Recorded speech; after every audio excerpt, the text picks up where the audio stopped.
Court ने साफ किया कि सरकार के कई मामले सुने, जस्टिस समीर जैन ने कहा, लेकिन सरकार में कोई भी रिकॉर्ड कीपिंग व्यवस्था नहीं है। सरकार की व्यवस्थाओं पर सवाल उठाए अशोक चौधरी साहब। मेरे एक सवाल से पुरोहित साहब थोड़ा डिस्टर्ब हो गए थे। मेरा जो सवाल था, आपने देखे सीबीआई जांच की मांग की, कोर्ट कह रहा है कि सीबीआई को दी जा सकती है, लेकिन क्या मैं सवाल वही पूछ रहा हूं, ये पूरा मामला क्योंकि जनता को समझ आना चाहिए, क्योंकि अगर ऐसी स्थिति है कि तमाम राजनीतिक दल, चाहे वो विपक्ष हो चाहे सत्ता पक्ष हो, भ्रष्टाचार की मलाई राजस्थान में यूं ही चाटता रहेगा और सवाल कोई नहीं पूछेगा, तो ये गलतफहमी राजनीतिक दलों को निकालनी होगी। मेरा सवाल सीधा है कि आपको लगता है, क्योंकि बेरोजगार युवाओं का प्रतिनिधित्व आप प्रदेश में कर रहे हैं, क्या सरकार और विपक्ष की सांठगांठ इस मामले पर नजर आती है? प्रायोजक हैं cancer healer centre, new beginning. नहीं ताकि जी, ये तो है ही ना। सरकार जब विपक्ष में बीजेपी थी तो आरपीसी को लेकर बहुत हंगामा किया कि हम सरकार में, सत्ता में, बड़ी कॉन्फ्रेंस हुई कि हम जैसे सत्ता में आएंगे आते ही हम इसको आरपीसी को भंग कर देंगे। रीट का मामला उठा तो बार बार आया कि रीट में बड़े बड़े मगरमच्छ है, बड़े बड़े नेताओं के हाथ है। आज वो नेता बीजेपी में चले गए तो वो मामला दब गया, बात ही नहीं हुई। मुद्दा क्या है, बात वो नहीं है इसके अंदर। जैसे ऐसा ही भर्ती में अब कुछ अभ्यर्थी पकड़े, फर्जी अभ्यर्थी जी, वो लोग बेल से बाहर आ गए, जबकि कानून बनाया था कि जो भी फर्जीवाड़ा हो उसमें लंबी सजा लेंगे, वो बाहर आ गए। इसका मतलब कहीं ना कहीं उनको वापस उनको भेज दिया। अब सबसे बड़ी बात क्या होती है इसके अंदर, बात ये होती है कि पूरी भर्ती, मैं कह रहा हूं कि भर्ती में 50% लोग फर्जी हैं, वो 50% लोगों के साथ भी कुठारघात हो गया जो बाहर बैठे, और 50% उनके साथ हो गया जो बेचारे मेहनत करके अदर नौकरी छोड़ के इसमें ज्वाइन किया है। जी, ठगा कौन गया है? दोनों तरफ से ठगा युवा ही गया है। बात नेता लोग तो ठगे गए ही नहीं है। जी, अब बात ये कि स्टैंड सिस्टम में पकड़े कि स्टैंड सिस्टम में पैसा कितना गया है, उस पैसे का फंडिंग कितनी हुई है, वो भी तो बाहर आनी चाहिए ना।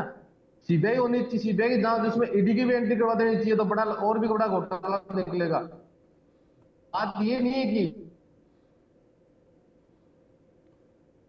कि जैसे मैं बार बार कह रहा हूँ कि अगर आप देख रहे हो कि भर्ती रद्द होने के बाद में एक बार आया था कि कुछ अभ्यर्थियों को पकड़ा, मैं एसओजी पे कोई सवाल जवाब नहीं कर रहा।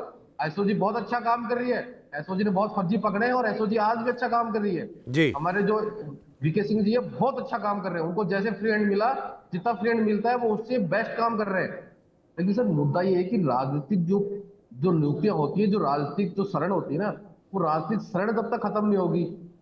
रीट पेपर मामले में वो ढाका जी बाहर घूम रहे हैं, क्या आज तक उसको पकड़ा गया? क्या सरकार नहीं पकड़ सकती थी? जब वहां से भागा, जब तत्कालीन कांग्रेस सरकार थी, पता नहीं था क्या हमारी इंटेलिजेंस इतनी इतनी फैल है कि यहाँ से कोई आदमी चोर भाग रहा है उसको पकड़ नहीं सकते?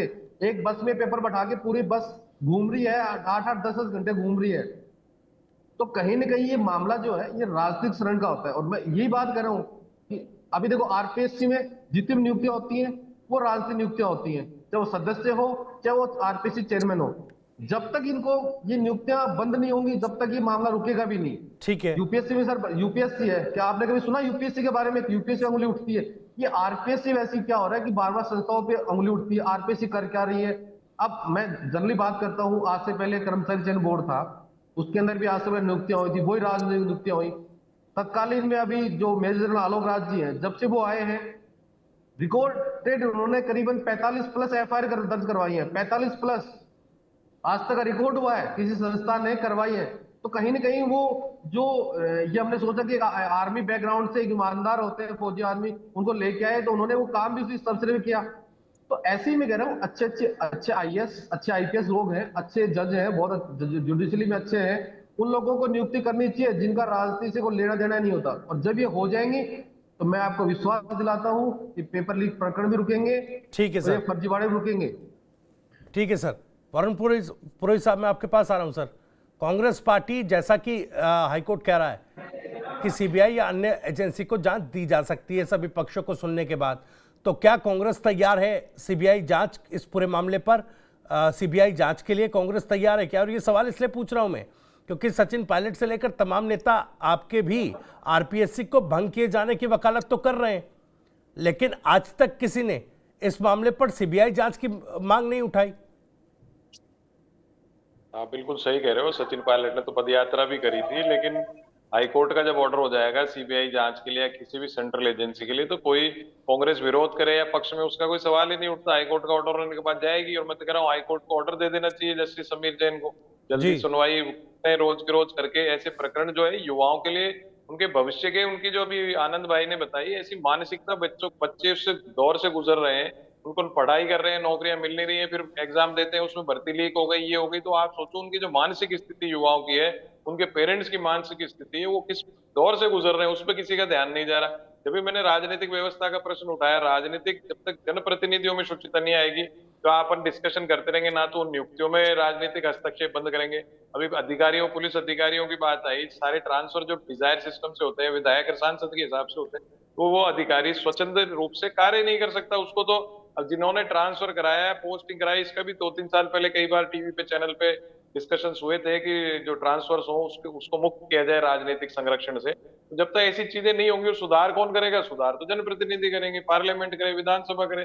जब उसके प्रतिनिधि वैसे जाएंगे जो इस सिस्टम को वैसा ही रखना चाहते हैं, तो आप और मैं कितनी चर्चा कर रहे हो, सिस्टम कैसे सुधार आएगा? क्योंकि देश में लोकतांत्रिक व्यवस्था है, तो जी। लोकतंत्र में चुनाव प्रतिनिधि होता है, उसी की बात सुनी जा रही है। तो लेकिन अगर कांग्रेस के नेताओं पर और इस तरह से सीबीआई जांच के बाद एक्शन होगा सर, तो फिर कहीं ये तो नहीं कहने लगेंगे आपकी भाई देखिए ये तो सरकार है और सरकार जो है सीबीआई और तमाम एजेंसियों का गलत इस्तेमाल कर रही है, क्योंकि कांग्रेस के पास वही रटा रटाया जो है तर्क है। फिर आप फिर कांग्रेस के पीछे पड़े, हो सकता है आपको कांग्रेस को क्रिटिसाइज करना है, बीजेपी की सरकार को नहीं करना है, लेकिन नहीं सर, ऐसा कुछ नहीं है। बीजेपी प्रवक्ता नहीं है। तमाम सवाल आज जो आपको कड़वे लग रहे हैं सवाल, तमाम कड़वे सवाल बीजेपी प्रवक्ता से भी पूछे जाते। मैं तो कह रहा हूं आप भी जाकर सड़कों पर सवाल उठाइए कि भाई ऐसे मुद्दों पर टीवी डिबेट तक में आकर आप लोग बात नहीं करते हैं। आप भी जाकर उठाइए इन मुद्दों को। अब आप किस मुद्दे पे बात करना चाह रहे हो? जब मैं आपको युवाओं के लिए किसी ना किसी को तो जिम्मेदारी तय करनी होगी ना। सवाल पूछने की जिम्मेदारी कोई तो तय करेगा। आपको मैं तो एज ए सीनियर आपको बता रहा हूँ, आपने प्रश्न किया हाई कोर्ट ऐसा ऑर्डर कर देगा तो कांग्रेस क्या करेगी? हाई कोर्ट ऑर्डर कर देगा तो कांग्रेस खुश हो चाहे नाराज हो, कांग्रेस कुछ कर ही नहीं सकती है, कोई भी पार्टी नहीं कर सकती। हाई कोर्ट का ऑर्डर हो जाएगा, जब हाई कोर्ट का ऑर्डर होगा तो जांच होगी, जांच निष्पक्ष होनी चाहिए, केंद्रीय एजेंसी के द्वारा ये सुनिश्चित किया जाना चाहिए। हाई कोर्ट तो अपनी जिम्मेदारी निभाई देगा और कांग्रेस उसको स्वागत करे नहीं करे उसका कोई प्रश्न नहीं उत्पन्न होता ना। मैटर जब कोर्ट डिसाइड करेगा। मैं ये नहीं, आप निष्पक्षता का पैमाना क्या होगा सर? अभी भी आपने राजनीतिक शुचिता की बात करके पूरे मामले को रफा दफा कर दिया। आपने पल्ला झाड़ लिया भाई कि राजनीतिक शुचिता नहीं है और राजनीतिक नियुक्तियां होती हैं उसमें सब भलाई चाटते हैं, लेकिन जिम्मेदारी जवाबदेही किसकी है? जवाबदेही जनप्रतिनिधियों की है। जनप्रतिनिधि, और जनप्रतिनिधि मैंने बताया, फिर आपको रिपीट कर रहा हूँ, जनप्रतिनिधि कौन चुनेंगे? जो पार्टियां टिकट देंगी। अब ये तो जो आम जनता है, जो वोटर है, वो डिसाइड करे कि आदमी देख के वोट दे, पार्टी देख के वोट नहीं दे। जब तो ये सुधार आएगा, ये तो जनता में सुधार। आज कांग्रेस प्रवक्ता की तरह नहीं सर, राजनीतिक विश्लेषक की तरह बात कर रहे हैं आप। प्रायोजक हैं cancer healer centre, a new beginning.